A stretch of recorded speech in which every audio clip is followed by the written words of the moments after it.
Simone, deixa eu jogar um negócio aí no estúdio.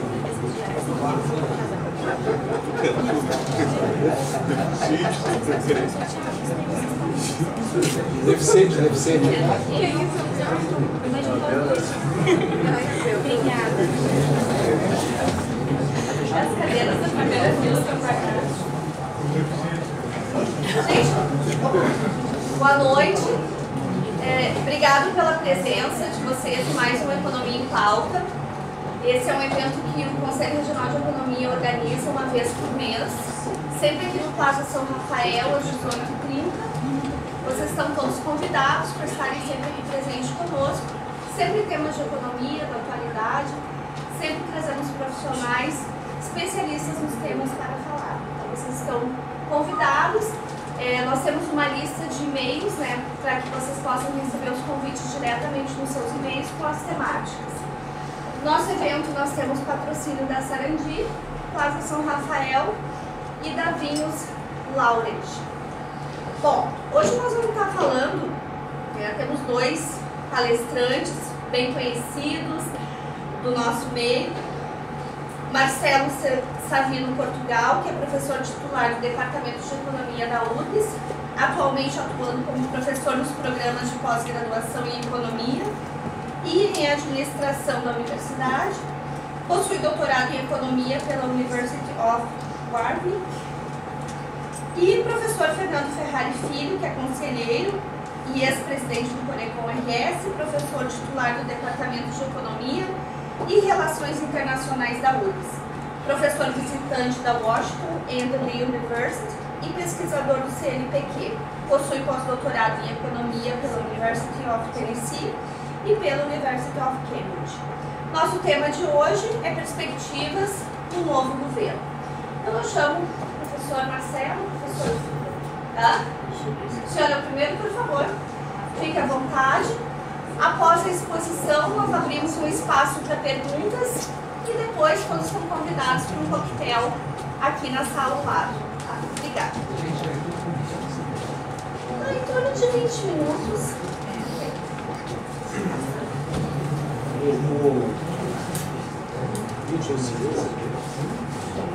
Olha só, passar o slide.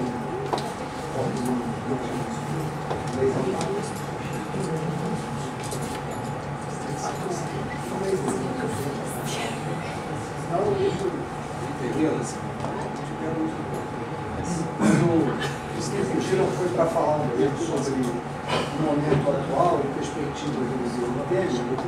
Então eu vou fazer isso em duas partes.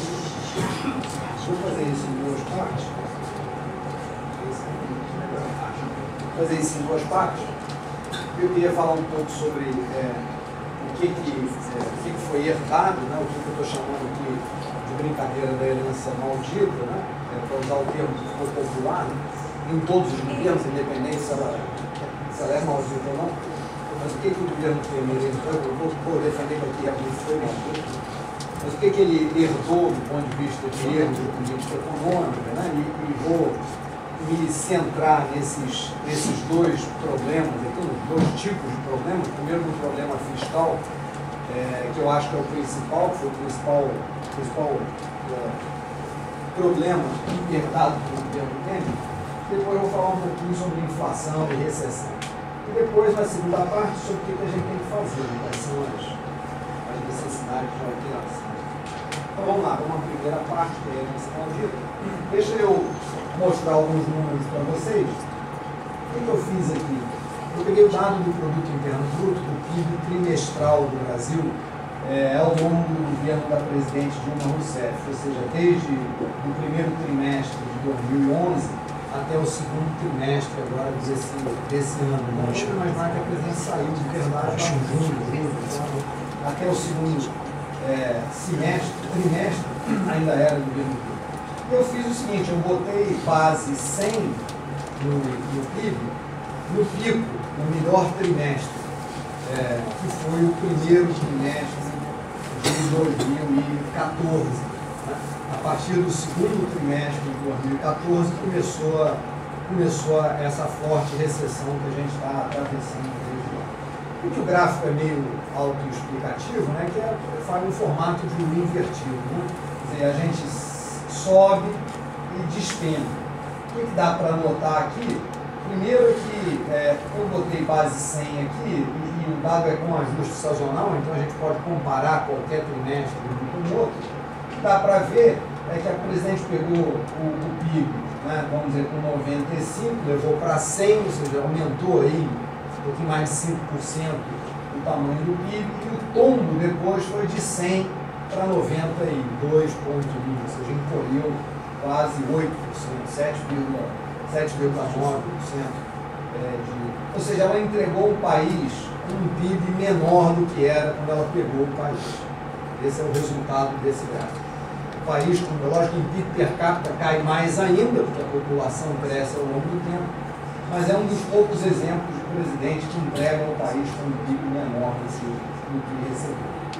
Nota que a coisa é grande, né? Esse valor aqui ele é 7,9. A vantagem de botar o 100 aqui é que a gente pode comparar direto, né? Então 92,1, nós estamos perdendo 7,9% em relação ao PIB e estamos perdendo 2,4% em relação ao primeiro trimestre lá de 2016. Então, do ponto de vista de crescimento econômico, né, a situação não é muito positiva. O segundo elemento é a taxa de inflação. Né? Então, aqui o que eu fiz? Eu peguei a taxa de inflação ao longo dos 5 anos aqui, que a presidente Dilma, quase 5 anos e meio, né, que a presidente Dilma teve no poder. Então, 2011, 12, 13, 14, aqui 2015, e aqui o que eu peguei foram os últimos 12 meses até julho, né, que é o meio do ano. Então, dá para ver que a inflação foi persistentemente elevada, sempre na casa de perto de 6%. Né? Lembra que o teto do sistema de metas é 6,5%, né? A meta central é 4,5%, a gente está sempre esbarrando lá no teto. Aqui estourou completamente o teto, né? E aqui a gente só não estourou porque o governo fez todas aquelas estrebulias, né? Então, vamos lembrar que muito controle de preços, né? Tarifas de ônibus, né? Que deveriam ter sido aumentadas em um determinado momento, não foram. O preço da gasolina foi mantido artificialmente baixo, reduzindo a CID, né, que é aquele imposto que incide sobre o litro da gasolina. Em vez de subir o preço da gasolina, o governo subia para a Petrobras, mas não deixava subir ao consumidor para manipular os preços da gasolina, de certa forma subsidiando aqueles indivíduos que usam gasolina, ou seja, subsidiando os ricos ao longo de todo esse período. A mesma coisa na manipulação dos preços da energia elétrica, né? A presidente vai lá e reduz na marra em 20% o preço, né? Na hora em que tinha escassez, né? Isso para o economista deve parecer um negócio muito estranho, né? A gente aprende na aula de introdução à economia que preços devem refletir escassez relativa, então é muito estranho abaixar o preço de um bem que é escasso, mas isso foi feito com a energia elétrica durante um período em que faltava água, portanto faltava a capacidade de gerar energia, a gente estava gerando energia com óleo, que é obviamente um jeito muito mais fácil, muito mais caro, perdão, de gerar energia, mas mesmo assim a presidente fez a redução, isso não funcionou, de novo gerou um déficit público, né? Gerou uma necessidade de financiamento do setor elétrico por parte do Tesouro muito grande, que acabou tendo que ser corrigida lá em 2015 com aquela aumento de 40%, 50%, 60% nas contas de energia elétrica das pessoas. Então, parte desses 10,67 aqui, eles deviam ser diluídos aqui ao longo do tempo. A rigor, a gente praticamente estourou a meta de inflação do ano. Mas o fato é que se a gente tirar uma média desses números, uma média aritmética simples, sem fazer confusão, está ali 7,35% de média, contra os 6,5%, que era o teto, contra o período anterior, né, do presidente Lula, uma inflação da ordem de 5,1%. Então, de novo, se a gente olhar para os dados de inflação, vendo os 5 anos e meio da presidente Lula foram um fracasso. Mas se a gente olhar o lado fiscal, que era o que eu mencionei, né, se eu olhar o problema fiscal e os problemas correlatos, eu vou gastar um pouco mais de tempo aqui nos problemas fiscais. O que o gráfico está mostrando para a gente? O que aconteceu com o superávit primário como proporção do PIB. Né? Eu devia ter feito uma barrinha aqui para a gente separar o Lula da Dilma, mas o meu gráfico começa em 2010, Então esse pedacinho aqui é o finzinho do governo Lula, o resto é o governo Dilma. O Lula nos entrega, passa um bastão para o presidente Dilma mais ou menos aqui, ó, em dezembro de 2010, quando a gente tinha um superávit no setor público, um superávit primário no setor público, lá em dezembro de 2010, de 2,62%. Fazendo uma conta de padeiro, né, e arredondando aqui, o PIB hoje está em 6 trilhões, né, com respeito aos padeiros, né, está em 6 trilhões, 2,5%, vamos arredondar de 6 trilhões, dá 150 bilhões. Então nós tínhamos aqui um superávit da ordem de 150, um pouquinho mais a preço do PIB de hoje. Né? E a presidente Dilma, você nota que a tendência é quase constante, aqui é o início do governo, né? Janeiro, fevereiro e março, abril, o superávit primário ainda veio crescendo, na verdade passou dos 3% no início do mandato da presidente Dilma, mas depois a gente vê uma tendência à queda quase que contínua. Esses pulinhos que aparecem aqui, ó, tanto aqui quanto aqui, isso é dezembro de cada ano. Né? E aqui isso é dezembro de cada ano. O nosso conterrâneo lá, o secretário Arno August, sempre quando chegava em dezembro, ele dava uma maquiada no dado, ele sacava dinheiro no fundo lá, como era o nome? O fundo de estabilização fiscal, que eles chamavam, né? Era aquele fundo gerado lá, durante o governo Lula, com o dinheiro que tinha sobrado do superávit primário. Ele fazia uma negociação lá, aquela coisa, sessão onerosa com a Petrobras, ele inventava uma maquiagem qualquer, para no fim do ano o superávit dar um pulinho ali, não parecia que estava caindo tanto quanto estava. Mas se a gente olha o acumulado em 12 meses, a gente tem claramente uma tendência à queda. O último dado que está aqui são os 12 meses acumulados até julho desse ano, que dá um déficit de 154 bilhões, ou 2,54%. Ou seja, se a gente comparar o início com o fim do governo Dilma, nós saímos de um superávit de 2,62% do PIB, com um déficit de 2,56% do PIB. Portanto, a presidente Dilma estragou as contas fiscais do Brasil em 5,16 pontos percentuais. Isso dá para mais de 300 bilhões de reais de variação. A gente saiu de uma coisa de mais 150 e poucos para menos 150. O resultado disso, né, aqui estão os dados, né, aqui eu botei pelo PIB da época, né? Então, 2,62% lá em janeiro, em dezembro de 2010, correspondiam ao PIB de 2010 a 101 bilhões. Né?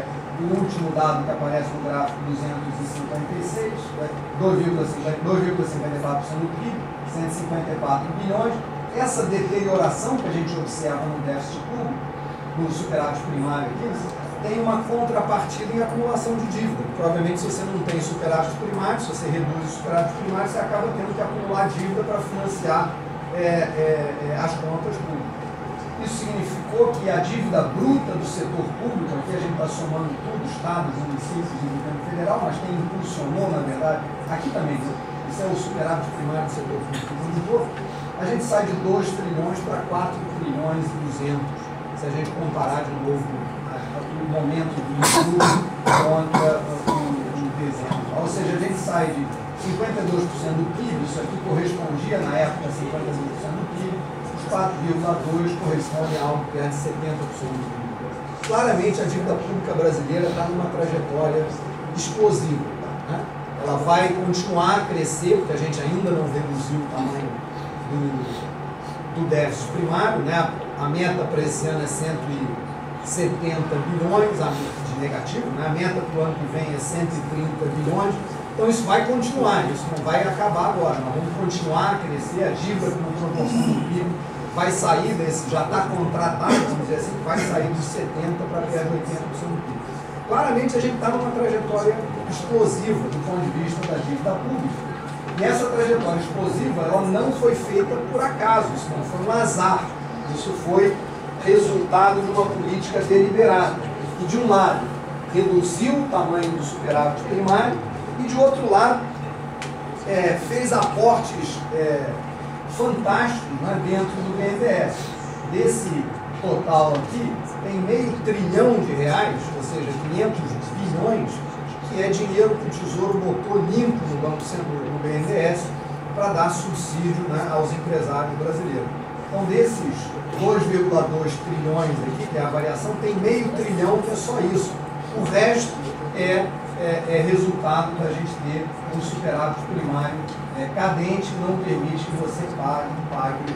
Então, nós estamos numa trajetória explosiva, né? Eu fiz uma brincadeira outro dia que eu apresentei esses slides. Eu não sei quem assistiu, Thelma e Luiz, mas Thelma e Luiz era um filme muito interessante, de duas moças que tinham lá uma vida tranquila e resolvem sair numa experiência, experiências diferentes na vida, beber, se divertir, etc.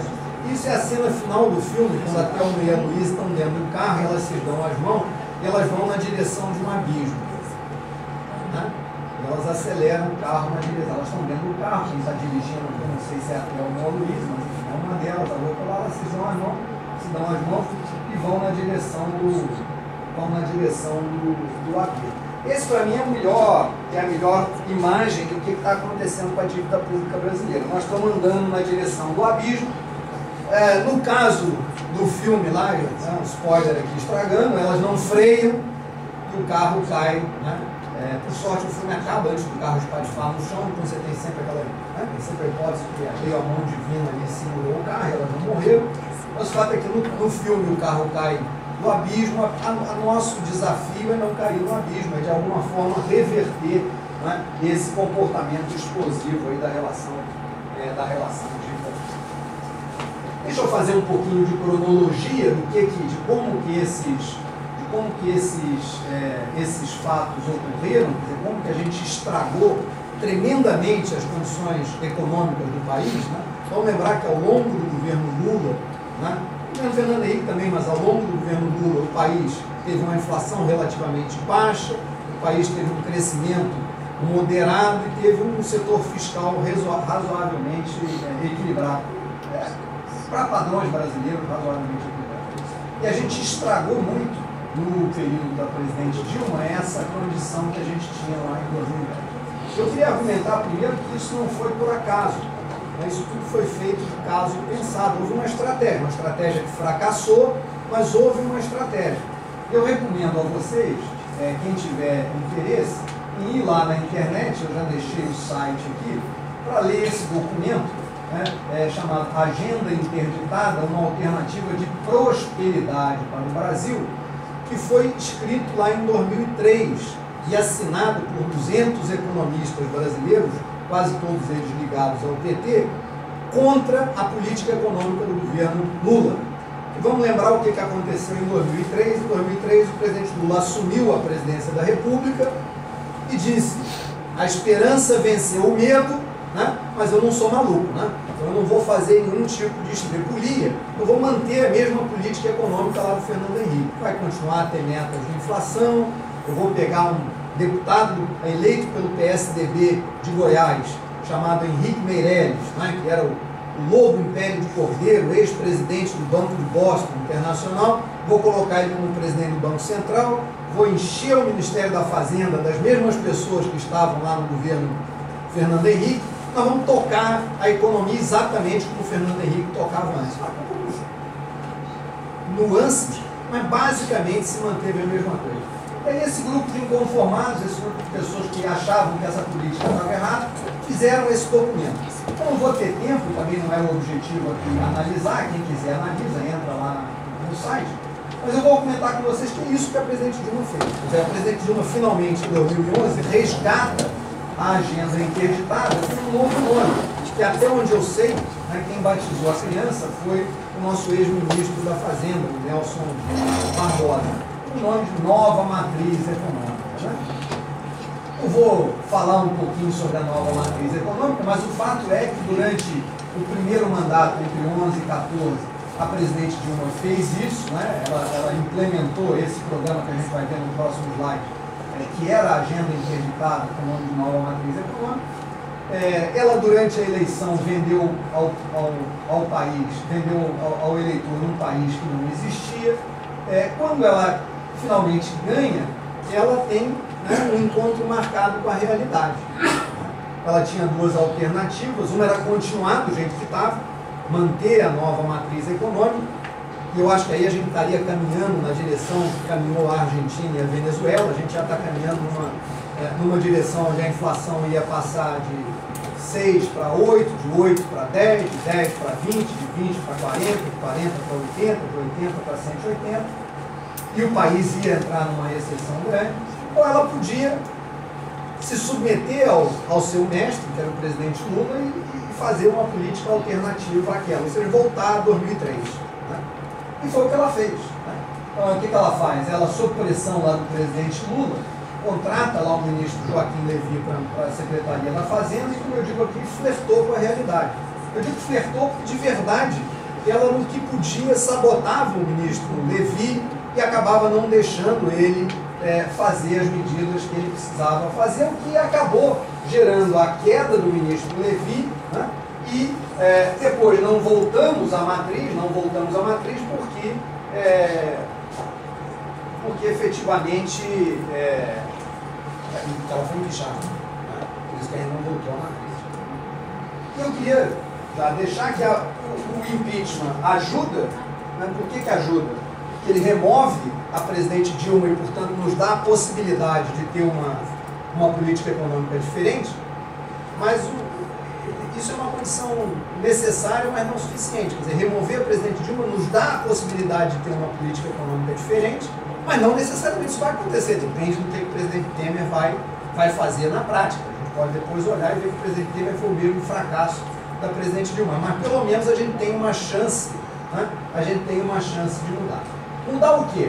Mudar essa visão equivocada lá da nova matriz econômica, que era de colocar o Estado no centro do processo de crescimento do país. Quer dizer, a ideia que está por trás da agenda interditada e da nova matriz econômica é que se você, que a economia precisa de um estímulo de demanda. Então, se você baixar os juros e baixar concomitantemente, e aumentar concomitantemente, se você aumentar os gastos públicos e baixar concomitantemente os juros, você consegue fazer a economia crescer. A ideia é que se você aumenta o gasto público, por simples fato do gasto público aumentar, vai ter mais demanda, então isso vai gerar mais oferta. Aí você vai dizer, pô, mas e o problema do gasto público? Não tem problema, porque se a gente jogar os juros para baixo, a gente tem dois efeitos positivos. De um lado, a gente paga menos juros, então o problema do déficit diminui, e por outro lado, com o juro mais baixo, a economia vai crescer mais ainda. A gente entope o BNDES de dinheiro para ele dar crédito subsidiado para as empresas, e vamos combinar, com muito gasto público, muito crédito subsidiado, taxa de juros muito baixa, aí vai ser um nirvana, o país vai crescer fantasticamente e vai ter um efeito multiplicador fantástico. Na hora que o país crescer, isso vai gerar mais receita fiscal, e aí nós vamos ficar mais ricos e aí vamos chegar no paraíso. Isso não aconteceu, né? Como eu disse, a gente gerou de verdade programas caros e ineficientes. Eu não vou ter tempo aqui nos meus 20 minutos de detalhar cada um deles, mas eu gostaria de chamar a atenção só de 2 ou 3, né? O primeiro, o chamado Ciências Sem Fronteiras, né? Que foi um programa muito bacana para levar jovens da universidade para o exterior, para ficar lá um ano e tal. Eu acho ótimo, acho bacana, eu adoraria ter 18 anos, 19 anos e poder ir para o exterior financiado pelo governo federal. Achou 3,7 bilhões para mandar pessoas, que em geral são filhos da classe média, pessoas ricas, para estudar em boas universidades americanas. Então, faz sentido a gente gastar 3,7 bilhões de dinheiro público para mandar os ricos estudar nos Estados Unidos, na Europa, nas melhores universidades? De novo, vale a pena subsidiar os ricos? Eu acho que não. A gente deu a tal da Bolsa Empresária, né? Ou seja, a gente dá crédito subsidiado via BNDES. Se a gente comparar o que custa ao Tesouro Nacional os créditos do BNDES, isso está perto de 28 bilhões ano. Por quê? Porque o dinheiro que o Tesouro bota lá custa 14%, que é a Selic, e o BNDES empresta a 4%, a 3%, a 2%, a 5%, empresta a uma taxa muito mais baixa que a Selic, e quem cobre a diferença é o Tesouro. Então a gente pode achar ótimo dar dinheiro subsidiado para grande empresário gaúcho, paulista e carioca, mas tem um custo, de novo, que é pago pelo Tesouro Nacional, ou seja, que é pago por todo mundo. Depois houve uma febre de desonerações, quer dizer, não só você imagina que você vai dar um impulso na economia aumentando o gasto, mas você vai dar um impulso na economia também reduzindo as receitas, diminuindo a tributação, né? Parte delas sobre as empresas, você desonera a folha.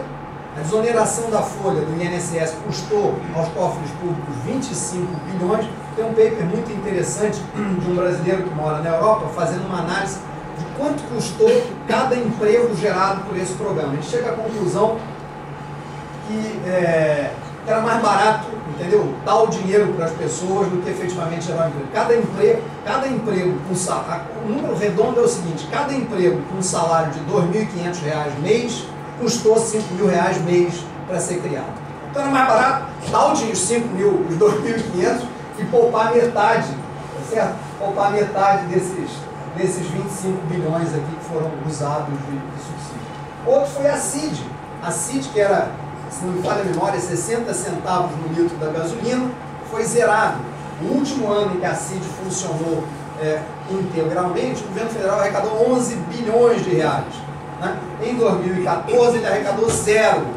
Em 2015 ele já começa a arrecadar um pouquinho, que aí o Joaquim Levy recriou a CID, embora num patamar pequeno, que se tornou politicamente impopular, né?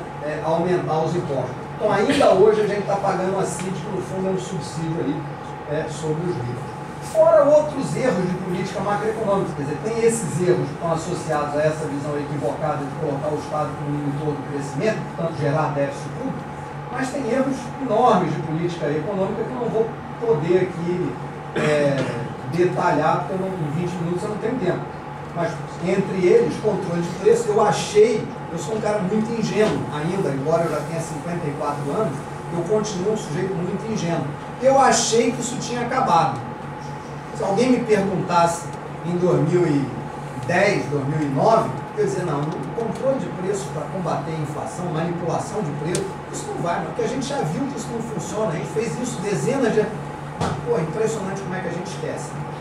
E aí vai lá e comete o mesmo erro de novo.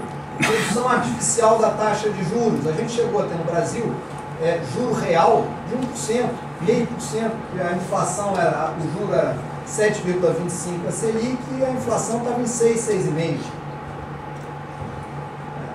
A gente parou totalmente o setor, né, os programas de concessão e privatização. De novo, por puro preconceito, por achar que não pode ganhar dinheiro. Então, o Tesouro Nacional exigia taxas de retorno, ele impunha taxas de retorno tão baixas que ninguém queria participar dos programas de concessão e de privatização do governo federal.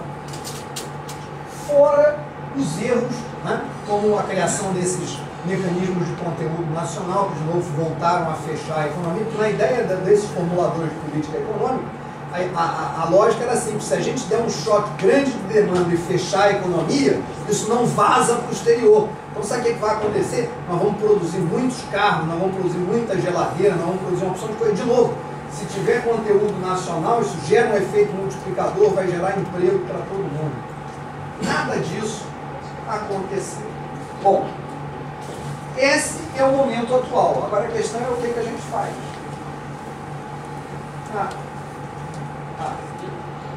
Esse aqui eu vou pular. Esse aqui eu vou pular. O problema é o que a gente faz. Então deixa eu mostrar para vocês. Não, deixa eu mostrar aquela tabela aqui, vou botar aí. Essa tabela aqui é o seguinte. Eu vou falar de três coisas. A PEC 421, que é a